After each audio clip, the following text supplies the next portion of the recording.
Now, what has Gautam Gambhir been saying? He fronted the press conference, and he's talked about.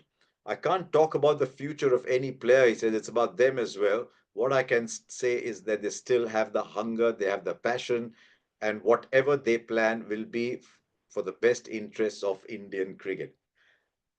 I don't know what to read into that. To be honest, basically, he's telling them take your call in the best interest of the game, and he's saying whatever they do, they will put Indian cricket first.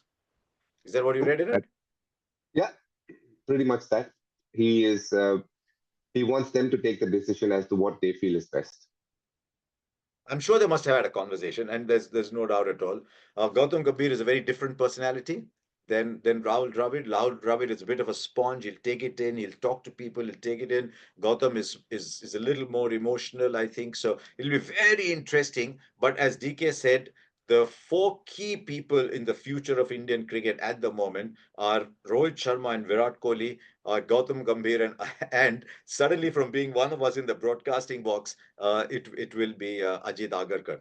How much can a coach influence performances? How much can a coach be judged by the performances of the team that he is coaching? And therefore, is there a lot of heat on Gautam Gambhir? I mean, when he came in as coach, the World Test Championship was in your pocket, really, because you're expected to beat South Africa, to beat New Zealand, would come in after a very poor performance in Sri Lanka. But lost 0-3 there. Even the Bangladesh series, the first test was a bit tricky. And here in Australia, lost 1-3. So will the heat be on him, number one? And number two, can you judge a coach by the performance of the team? First thing, Asha, I think when it comes to Gautam Gambhir, you got to cut him some slack a little bit because I think he is coming at a very tough time post a successful regime of Rahul Dravid. It's never easy to fill those shoes. But what has happened is he has found success, an immense success in T20 cricket, where he's had a lot of young boys. He's been able to have, I would dare say, a massive influence over them.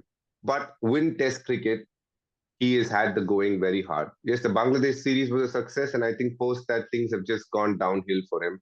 I think the biggest decision for him to make is he very, very happy with this current set of players? Is he able to influence them over decision making? Or are they aligned with his thought process? What is his ideology of how the test team should look? And are these players fitting in? If that is the case, great. If not, then you have to obviously figure out what is the best way moving forward. Test cricket has been hard for Gautam Gambhir, the coach. Now, when it comes to ODI, they haven't played too much, but also remember they lost the series against Sri Lanka. So it hasn't been easy in Test and very little sample size for ODIs.